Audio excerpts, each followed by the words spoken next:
Ini kita kasih contoh juga, misalnya bagaimana mengaplikasikan mixed method dalam satu research gitu ya, atau topik tertentu. Yuk silakan. Ini ada pertanyaan atau tadi kan banyak sekali yang sudah dibahas presenter ya. Ada masukan atau question dari teman-teman. Silakan.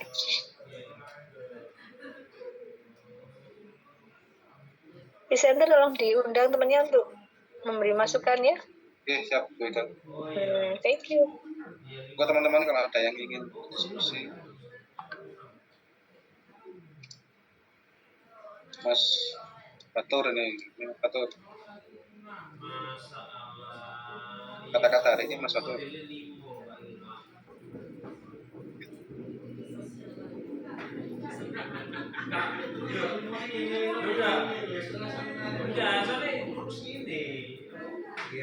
Sepertinya semuanya sudah mengerti Bu Ika. Semoga. Sudah paham ya? Oke, good. Terus sekarang gini, Bu Ika, nanti berharap kalian kan sudah tahu ya, kalian sudah menggunakan referensi-referensi yang cukup bagus, ya kan? Kalian tuh menggunakan Crasswell, nanti ada Miles and Huberman dan sebagainya ya. Jadi jangan cuma Sugiono, Leximo Leong gitu ya. Kalau nanti metode penelitian untuk tesis kalian ya. Usahakan kalian aplikasikan apa yang sudah dipelajari ya. Tadi method, gimana prosedurnya dan sebagainya ya. Bacalah lagi semua metode penelitian yang sudah kalian pelajari ya. Jadi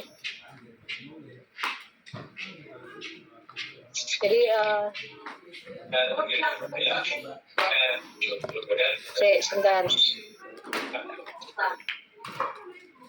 Agak di kampus banjir. Oke, kemudian Bu Ika akan share salah satu contoh. Ini proposal salah satu contoh mixed method. Ini salah satu contoh mengaplikasikan mixed method. Kalian dengar nggak? Can you listen to me? Dengar Bu. Sebentar. Kita akan ini gabung via device lain juga ya, sebentar.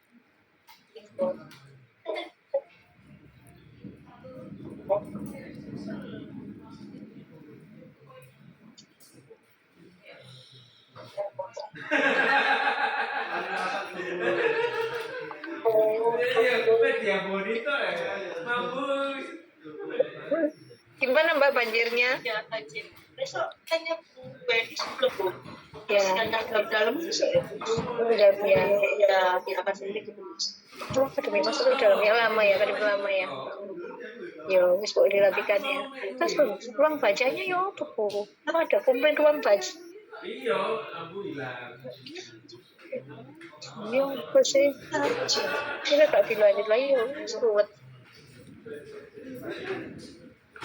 Kasih.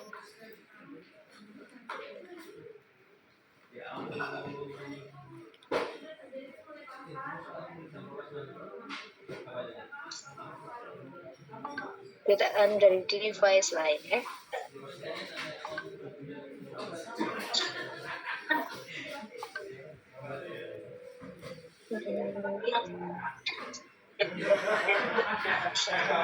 Ini bisa lagi dikeuang.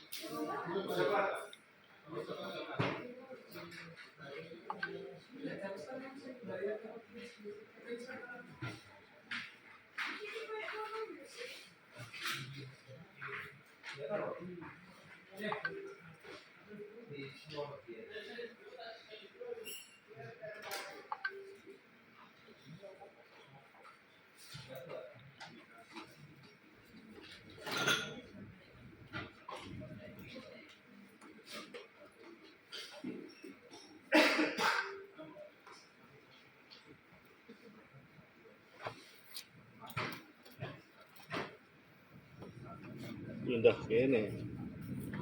Nggih. Pindah aku, Pak. Iya, mereka tunjukkan ini hasil kakak kelas kalian ya.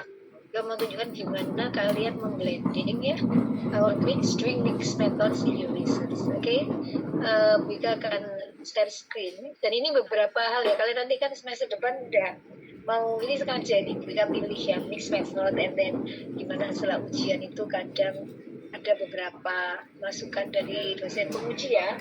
Jadi kalian lihat misalnya ini like how many years ago, 5 years ago masih relevan dan ini satu-satu di antara sekian mix method yang bagus sehingga mereka jadikan example gitu ya. Jadi kalian bisa lihat nanti kalau misalnya doing your research proposal or research thesis, kalian jangan lupa memaksimalkan theoretical problemnya ya. Jadi you have to be able to identify the theoretical gap. The theoretical gaps similar to the state of the arts ya. Kalau the state of the art kalian harus tahu sebenarnya teori-teori atau bahasan-bahasan tentang tema ini, tema penelitian yang kalian ambil secara akademik ya, terutama theoretical perspektifnya sudah sampai di mana gitu ya. Jadi misalnya sekarang bahas tentang governance gitu ya. Governance itu sekarang sudah, public governance itu sudah ke agile governance ya, interactive governance, dynamic governance maybe okay ya, kemarin relevan, tapi dynamic governance itu sudah 2006 di Singapura dan kemarin di Grand Design Reformasi Birokrasi di Indonesia misalnya yang namanya dynamic governance itu sudah tujuan untuk tahun 2024. Ya, birokrasi itu harus lebih dinamis. Nah, sekarang kan kita move towards more than dynamic governance ya. Jadi kayak gitu kalian mungkin kalau dynamic governance itu sudah banyak research-nya gitu. Tapi sekarang yang belum misalnya pandangan ataupun perspektif dan juga approach-nya atau pendekatan-pendekatan baru dalam governance. Jadi kalian harus bisa identifying theoretical problem itu. Jadi misal semua sudah banyak bahas tentang dynamic governance atau tipe governance yang lain, maka kalian harus bisa mengambil tipe governance yang lain, gitu ya. Kayak yang Wika waktu main tesis, Wika pernah share kan. Main tesis itu Wika menggunakan theoretical perspektif yang kekinian gitu ya, yang most current, yaitu inclusive development. Kenapa?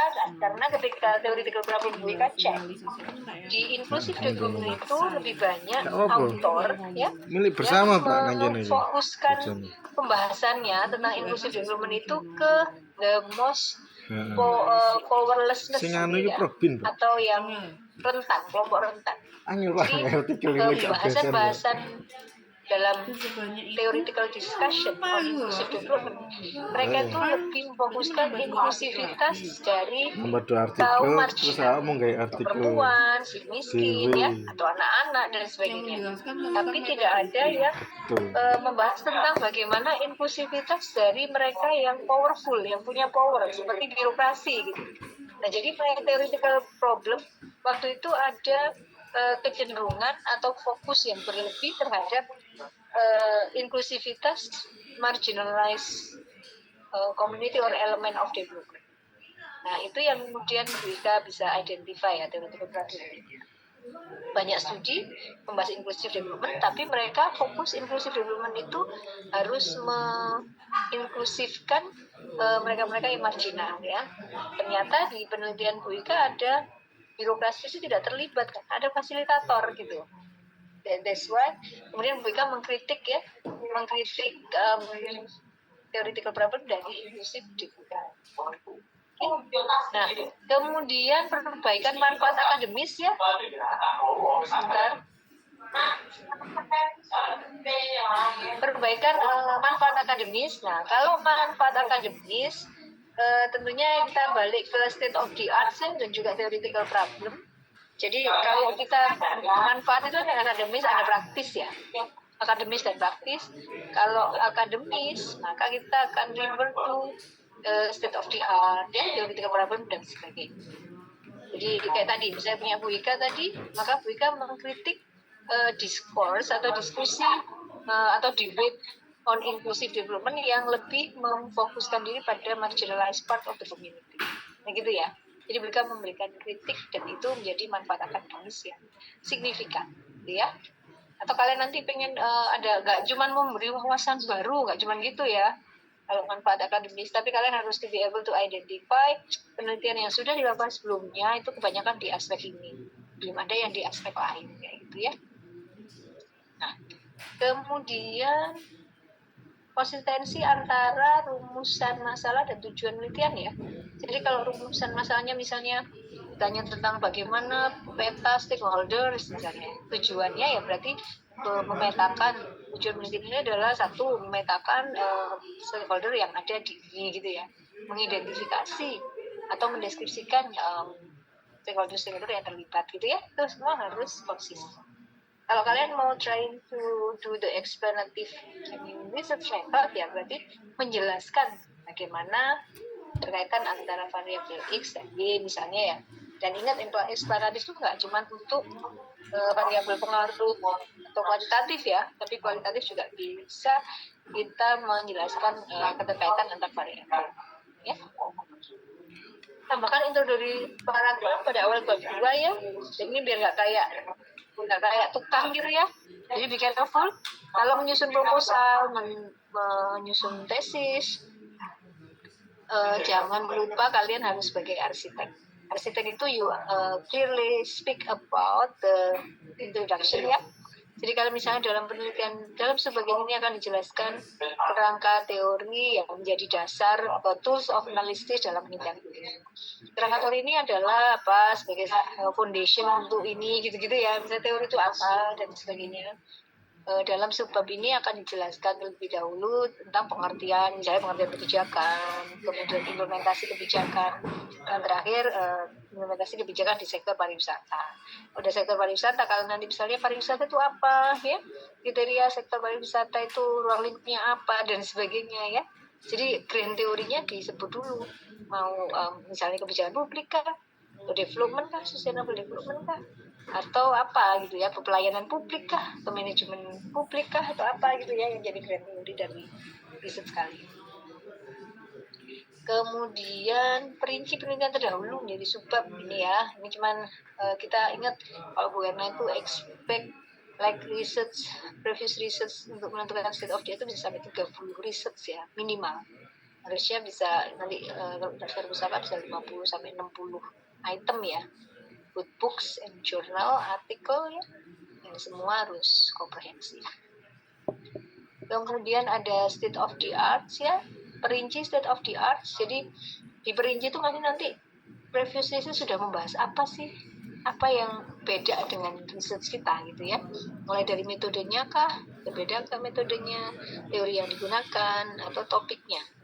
Jadi nggak cuman teori previous research ini dilaksanakan di Jakarta, saya di Surabaya, nggak cuman gitu ya, atau cuman simply changing the object of the research ya, misalnya implementasi program PKH, kalau saya implementasi program bantuan makanan misalnya, nggak cuma itu ya, tapi kita harus melihat state of the art. Misalnya kalau penelitian sebelumnya dia lebih fokus ke aspek misalnya cuma implementasinya, sementara kita penelitian ini lebih ke aspek faktor yang mendukung dan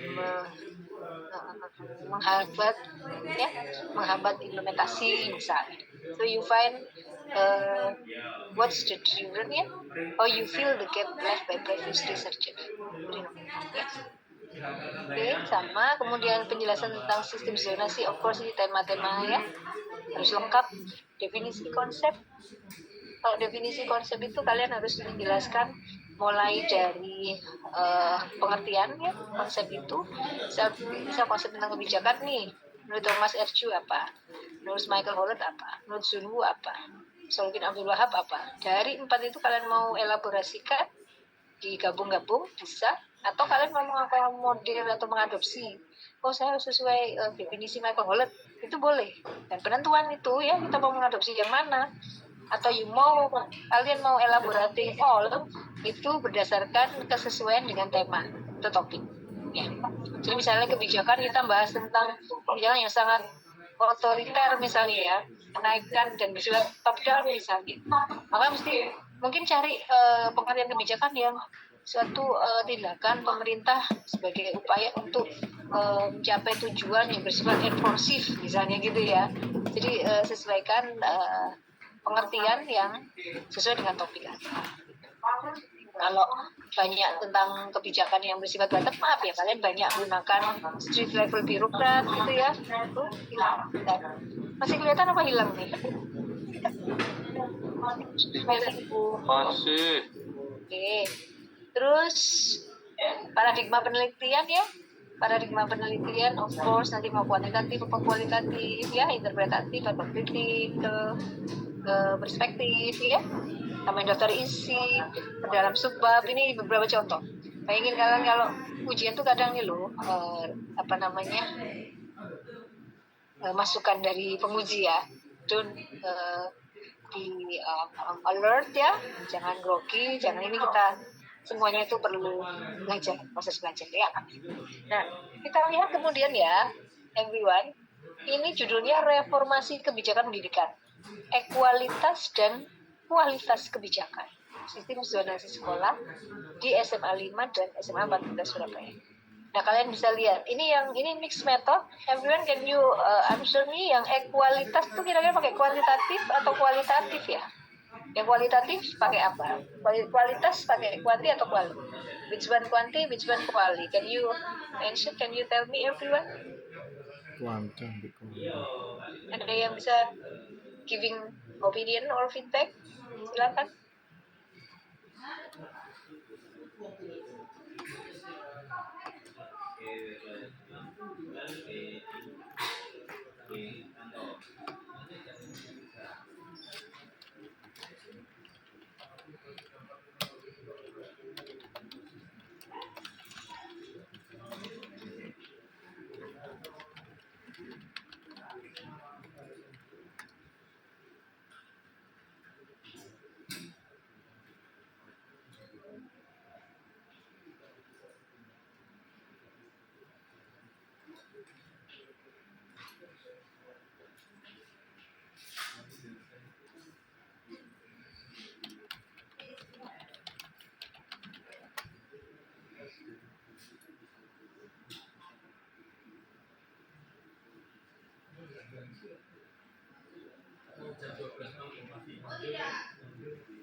Wika, mohon maaf, masih ke-mute atau gimana, Bu?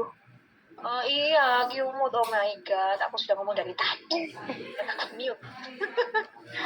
Oke, darling. Ini kalian bisa, makanya tadi kok diem aja, nggak ada yang jawab Wika.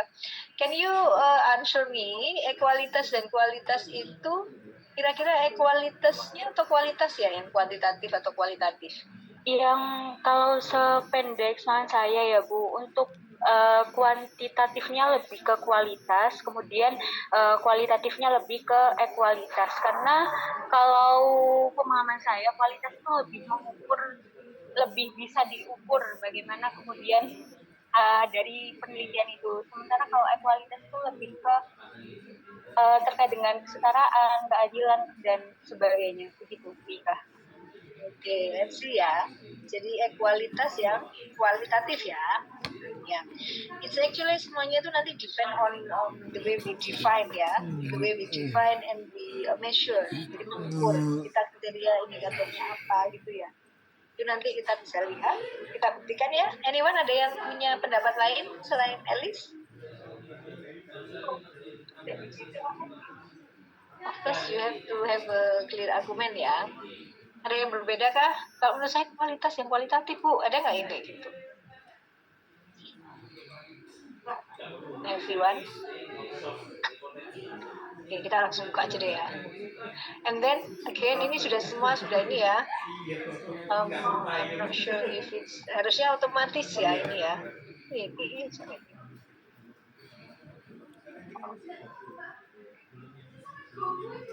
Harusnya bisa langsung ini juga ya, kita lihat.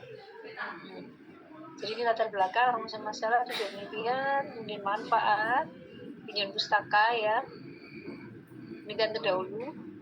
Nah kayak gini ini ada 8, ini actually masih kurang. Jadi kita bisa lihat ya, sistem zonasi aja udah berapa gitu ya, penelitian tentang implementasi ini juga banyak ya. Kemudian pemetaan akses, kualitas itu kan juga banyak ya. Ini kalau gini sekarang Bu Erna nggak mau kecil sedikit berapa gitu. Itu berapa 18 ya? 2.1 no 8. Jadi harus lebih banyak lagi ya. Oh ini tentang ekualitas dan ini banyak kok ini. Dapat A ini Mbak ini. Nah kayak state of the art ya gimana? Kita lihat satu-satu. Kayak definisi konsep ntar kita harus mengurangnya, kemudian kerangka berpikirnya juga, and then metode penelitian ya, desain dan jenisnya. Yuk kita lihat satu-satu teman-teman caranya. Oke ya, of course jangan lupa kalau menulis pendahuluan semua dengan piramida terbalik ya. Kalian proposal skripsi mata kuliahnya masih semester depan. Ini udah bisa perkenalkan. Nanti kamu nulis proposal skripsi itu kayak gini ya. Jadi I do hope nanti next semester sudah lancar ya. Semua bisa selesai 1,5 atau 2 tahun ya. Ada yang nambah-nambah. Oke, jadi I wanna start with this introduction. Dari latar belakang ya, kita ingat harus mulai piramida terbalik ya. Piramida terbalik, jadi umum dulu, jadi we talk about education ya, pendidikan itu seperti apa, dasar hukum dan sebagainya ya. Dan kayak gini sebenarnya ini harus ada referensi ya, everyone. Where did you get this from? Jadi ini kan kalian ngambil dari buku mana gitu ya. Jadi kalian harus memberikan referensi sebenarnya. Dan kalau kalian sudah tesis itu kemampuan kalian untuk mensintesis itu like from 1 and 2, 3 resources, dan kalian bisa mensintesis, conclude ya, untuk jadi argumen kalian. Jadi kayak gini satu ini sebenarnya masih level S1 ya. Tapi kalau kalian sudah ngambil dari banyak sumber, jadi nanti kayak misalnya Kemendikbud, terus nanti ada lagi apa, itu udah S2 tuh. Karena kalian benar-benar sudah bisa mensintesis ya. And then this is the empirical problem. Jadi kalian nanti kalau namanya research itu antara theoretical problem dan empirical problem itu harus imbang. Theoretical problem kan kita lihat, oh ada belum banyak yang membahas tentang ekualitas dan kualitas misalnya ya. Mungkin ada yang kualitas tapi yang kualitasnya kurang gitu, belum banyak riset tentang itu misalnya. Nah maka itu theoretical problem juga. Nah, empirical problemnya ternyata zonasi kemarin, kebijakan tentang zonasi itu kan banyak diprotes, ada pro kontra gitu ya. Beberapa permasalahan empiris yang ada. Bisa kalian tunjukkan dengan data ya, tabel atau kuantitatif. Bisa juga dengan artikel-artikel ya, artikel di Jawa Post, di mana Detik, dimanapun ya, yang menunjukkan ada permasalahan dalam topik yang kita bahas. Dan ini zonasi. Oke. And then bisa juga kalian itu ngambil topik tentang documenting best practice ya. Bisa aja karena dia sudah berhasil, kan ada bukti keberhasilan, jadi dia dapat reward dan sebagainya. Ya. Tapi kalau yang ada permasalahan ya berarti kalian harus menjelaskan apa itu, gitu ya. Pemerataan kesempatan is ekualitas ya. Kualitas of course standar kualitasnya. Kalian bisa masukkan banyak ini ya. Ingat harus referensinya harus lengkap. Nah ini kayak gini kan dia ngambil dari CNN. Ini boleh kayak gini. Ya ini dari mana nih? Artikel CNN Indonesia. Ini adalah salah satu empirical problem ya dalam sistem zonasi di Indonesia. And then ya kan ini tabel masih empirical problem. Nah ini kan bahwa ada sekolah itu disebut bad school, good school ya. Kita mau yang unggul itu harus seperti apa dan sebagainya. Nah, jadi semua, and then I'm gonna move ini sampai ke penelitian terdahulu ya. Jumlah kondisi ruang kelas, ini kualitas dan kualitasnya ya. Of course ini nanti kalian bisa brainstorming ya. Apa aja yang harus ada, singkat padat jelas ya, mungkin jadi piramida terbalik ya, umum dulu sampai ke khusus sampai ke case study-nya, habis dari dunia pendidikan and then Indonesia siapa ya, karena di Surabaya dilihat ke Surabaya gitu ya, ini kan baru ke Surabaya. Nah ini juga sama, ini empirical problemnya ini. Nah, ini ketentuan PPDB, kalian bisa main-main kayak gini, bagus ya, selengkap mungkin. Nah, and then data bagian zonasi ya, pokoknya yang relevan datanya ya diambil ya, dan ini harus clear ya sumbernya. Kayak ini sumber harus jelas. Nah, ini boleh. Kadang kalau ada penelitian lain dari mana kasih halamannya ya. Nah ini zonasi, ternyata SMA 5 itu menarik ya. Kenapa jadi memilih SMA 5 dan SMA berapa itu juga karena ada data ya. Harus ada datanya, nggak ngawur, nggak cuma karena kita dulu lulusan SMA 5, I'm in Surabaya favorit, nggak cuma gitu. Tapi kita ada data yang benar-benar menunjukkan ya memang penelitian di 3 lokasi itu bisa create something gitu ya, contribute to knowledge. Nah, apakah kebijakan sistem zonasi sebagai satu reformasi mencapai tujuan pemerataan kesempatan atau ekualitas pendidikan di sekolah? Nah, ini kita nanti ukur ekualitas itu seperti apa gitu ya. Apakah kebijakan ini mencapai tujuan pemerataan kualitas? Nah, ini ya. Itu tujuan penelitian. Terus oke, ya tujuannya kita lihat. Jadi itu mengevaluasi apakah tujuan kebijakan sistem zonasi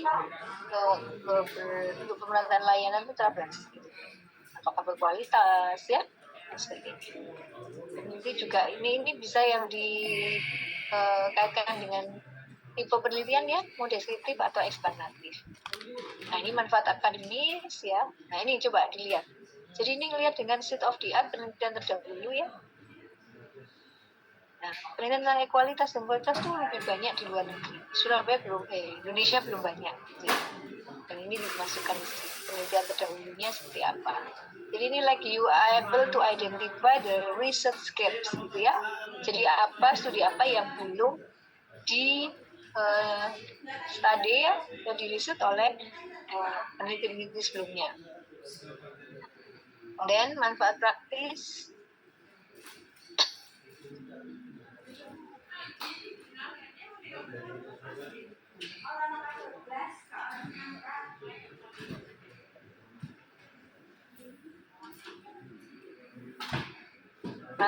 Nah ini tujuan ini tentunya kita lihat dulu penelitian terdahulu ya sebanyak mungkin ya, of course ini nanti kalian tinggal nambah ya dan cari yang baru-baru, itu lihat dia tahun 2019 kan ya, ini 2018 banyak nih penelitian-penelitiannya, jadi banyak penelitian baru ya, nggak cuma tesis atau apa tapi juga international journal please gitu ya. Jadi ini juga kita tunjukkan waktu itu ada Andrew Roser dari Melbourne University itu Indonesianis yang banyak bicara tentang pendidikan Indonesia, beliau juga minta ayo harus pakai itu gitu ya. Oh my god.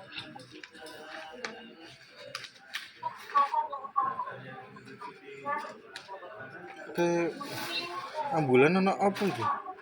Oke, kemudian sekarang ya, karena kita udah metode penelitian, bisa langsung ke metode penelitian ya.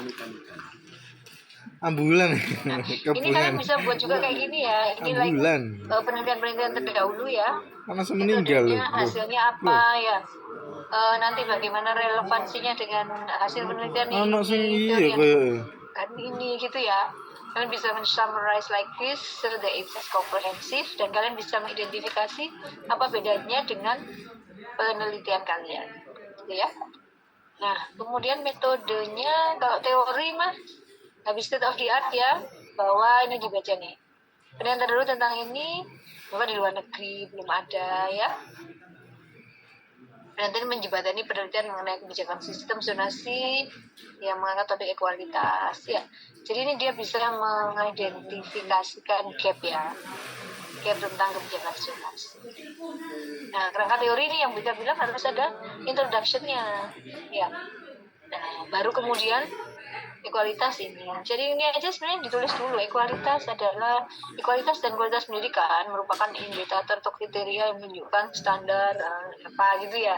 Baru kemudian pengertian ekualitas atau apa gitu ya. Ini sekomprehensif mungkin ya, jangan terlalu kayak cepet. Kalau konsep tuh minimal 3-4 halaman, bahkan 5-6 halaman malah bagus ya. Jadi harus sangat komprehensif. Reformasi pendidikan juga. Nah, kemudian yang terakhir metode penelitian dan ada kerangka konseptual ya. Jadi kalian juga harus mampu menulis ini. Bagaimana kerangka konseptualnya? Reformasi pendidikan ya. Ini ekualitasnya, dampaknya ya.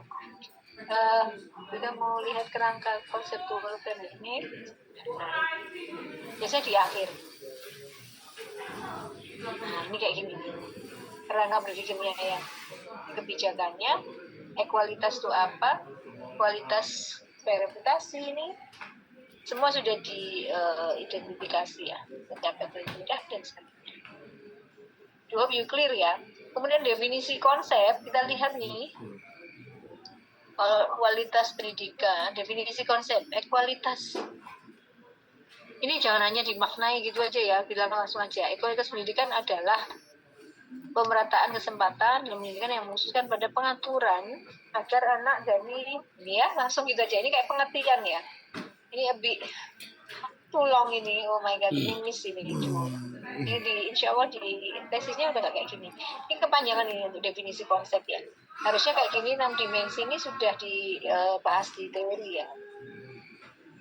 Jadi kalau namanya definisi konsep ya kalian mendefinisikan konsep itu secara singkat pada jelas apa definisi. Gitu ya. Nah, ini kerangkanya. Jadi kalian nanti harus sudah menulis ini. Bener ya? Ini kalian semester 2 kan ya? Bener ya? Terus semester 1. Iya 1, kan bener ya, semester 2 itu proposal ya, next year ya, next semester. Nah, oke, sekarang kita fokus on metode penelitian ya, desain dan jenis penelitian. Of course, use your newest references ya, jangan cuma Moleong, jangan cuma Sugiono, nanti akan dibantai karena kamu nggak baca more comprehensive literature gitu ya. Nah, ini kualitatif, ini paradigma yang digunakan interpretatif ya, dan sebagainya. Kemudian fokus penelitian tentang apa, di zonasi, di SMA, kenapa kok SMA, nggak SD, nggak SMP, dijelasin semua di sini ya. Sumber datanya primernya dari wawancara tentang topik apa bisa dimasukkan. Data sekunder ya. Pengumpulan data dari interview ya. Nah, ini ada yang kalian nggak sadar habis sumber data nanti terus teknik pemilihan informan, ada yang gitu. Padahal harus benar teknik pengumpulan data dulu. Habis teknik pengumpulan data baru kita tahu oh pengumpulan datanya ada interview ya, dan misalnya dokumen analisis ya, terus ada di sini ada teknik pengumpulan informan sebenarnya ya. Terus teknik analisis data, penyajian data ya ini. Nah, siklus analisis data model interaksi dalam penelitian kualitatif. Informan penelitiannya ya, siapa aja, data informannya ini di aspek kualitatifnya ya. Ini dimensi pertanyaannya, nomor siswa dan sebagainya ya.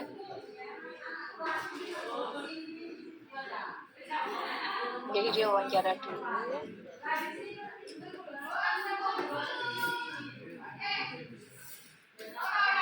Ini nanti dia, oh my god, ini kayaknya. Jadi dia tuh menggunakan yang concurrent ya, jadi sekaligus barengan antara kuantitatif dan kualitatif itu berbarengan. Karena ada yang kuantitatifnya dulu baru kemudian kualitatif, dan ada yang kualitatif dulu kuantitatif, ada yang barengan kualitatif melakukan secara bersamaan ya kan. Jadi tinggal mana yang sesuai dan cocok dengan metode bidang kalian gitu ya.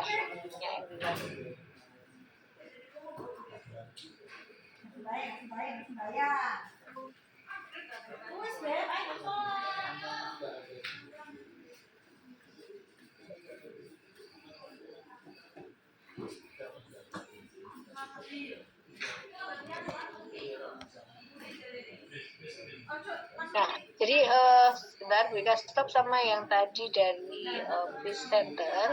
Kalian bisa lihat ya semua.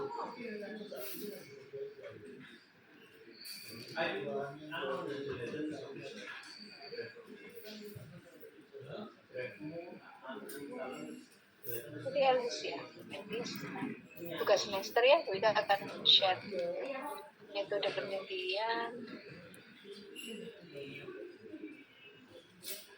Jadi yang mana kasih saya kayak gini nih, is so hard for me to get the very quick view ya. Kayak kalian lihat nih. Nah ini semua tugas metode. Dikasih nama kayak chapter berapa. Kayak gini nih kelihatan nih part 2 designing research ya. Chapter 6, chapter 8. Tapi kalau enggak kan susah nih kalau kamu semua tugas metode penelitian kasih namanya ya. Coba kasih namanya, dikasihlah namanya siapa, judulnya apa gitu ya. Misalnya apa, teori siapa namanya gitu ya, Elis, IKK gitu. Jadi kalau tugas metode penelitian semua terus klik satu-satu nih, saya cepat ya. Ini yang terakhir ini ya sayang ya. Mana ini? 8 Tujuan ini atas. Sorry. Bukan yang terakhir. Bukan ini? Oke. Bukan. Mixed methods.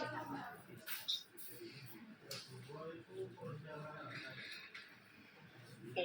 So kalian sudah kelihatan ya ini. Nah, kalian bisa lihat ya, ini terima kasih semua. Again, I say to you, thank you. Ini sudah sangat komprehensif, sudah ada page numbernya ya. Dari sini kan kalian nanti berikan harapkan jangan takut untuk using mixed method ya. Ini sudah di review sangat bagus ya. Tembok desainnya juga ada kelas. Nah ini mau convergent, explanatory sequential atau exploratory sequential. Ini juga kalian nanti bisa memilih mana yang paling cocok ya. Nah ini prosedurnya, desain mixed method, ini juga udah jelas tadi. Makanya Bu Ika bilang ini sudah sangat komprehensif, bagus ya. PPT juga bagus. Terminologi juga udah ada, alasannya kenapa ya. Terus prosedurnya ya, tadi ada yang convergent ya, data kuantitatif dan kualitatif secara terpisah ya, kemudian bandingkan. Ini udah jelas tadi ya. Kuantitatif dulu, baru kemudian kualitatif kan gitu ya. Ada yang dia mulai dengan eksploratif data dan analisis kualitatif dulu, baru kemudian kuanti. Tinggal nanti pilih yang mana yang cocok, gitu ya, yang sesuai. Ya, bagus nih, tinggal halamannya yang ini. Oh, masih kok ini ada halamannya. Bagus sudah. Emang Bu Ika impress, bagus, cukup komprehensif. Sayangnya tadi nggak banyak yang mau bertanya atau diskusi ya. Good. Jadi nanti kalian tinggal lihat di situ ya. And then nanti ini juga bagus, evaluasi metode campuran juga ada ini. Semua ya. So it's so good. Terima kasih sudah komprehensif. Itu aja dari Bu Ika everyone. Anyone wanna ask question or we can stop. Bukan. Oh no. Ini kalau kita sudah jam 6.05 ya. Waktunya sholat maghrib. Kalau nggak ada pertanyaan, Bu Ika akhiri. Oke guys, ada yang tanya? Sudah clear? Ya, thank you. Cukup. Ya, kasih ya. Kasih. Terima kasih. Ya Ibu. Terima kasih Bu. Dan nanti ya, yang satunya TP apa? TP udah habis ya? Atau masih ada? Ada satu besok seharusnya Bu Ika. Oh,